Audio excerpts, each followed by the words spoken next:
Grace to you and peace from God who was and is to come.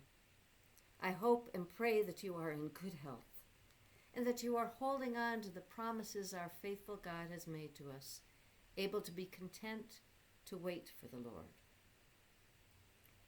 In Matthew 12, verses 38 through 40, Jesus uses the story of Jonah to push back at the religious leaders. They were waiting for a sign. I have some thoughts about that kind of waiting. Thank you for letting me share them with you. It says in that chapter, "Then some of the scribes and Pharisees said to Jesus, 'Teacher, we wish to see a sign from you.' But he answered them, 'An evil and adulterous generation asks for a sign, but no sign will be given it except the sign of the prophet Jonah.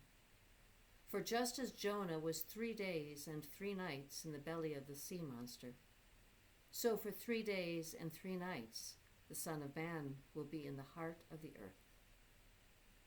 This is the word of the Lord. And here are my thoughts.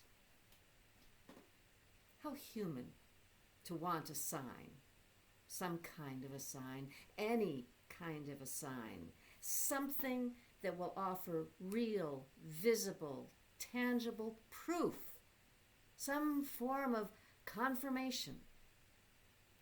The scribes and Pharisees felt quite comfortable asking for a sign because they didn't think Jesus could give one. He told them that was coming, but they'd have to wait for it. I don't know what their reaction was to this sign of Jonah.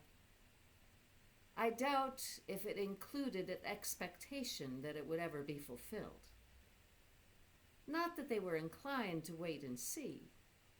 They weren't interested in waiting for a sign. They wanted proof now. I'm sure you've heard people speak of getting a sign or wanting a sign.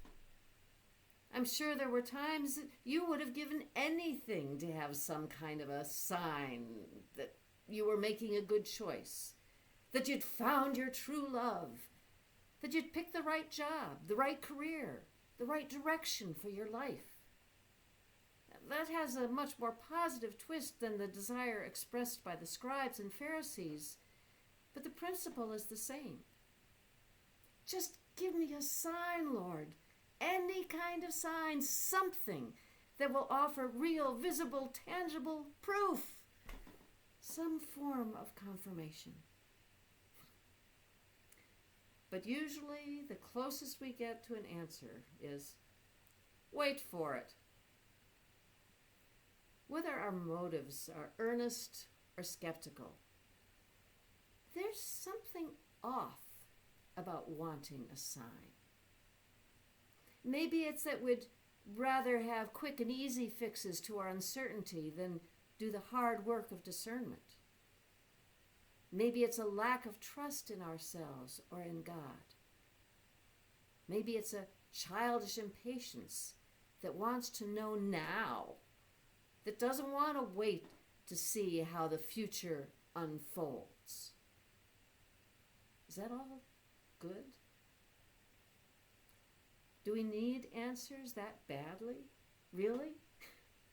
Is having a sign that important? Shouldn't be.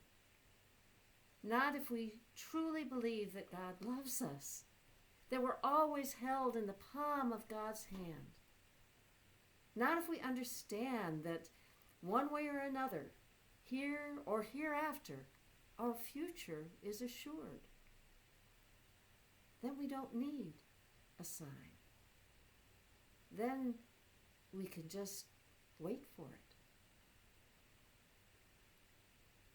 Today's quote is from The 12 Patriarchs by Richard of St. Victor, who writes, "You go in security if truth goes before you. Without it, you labor in vain.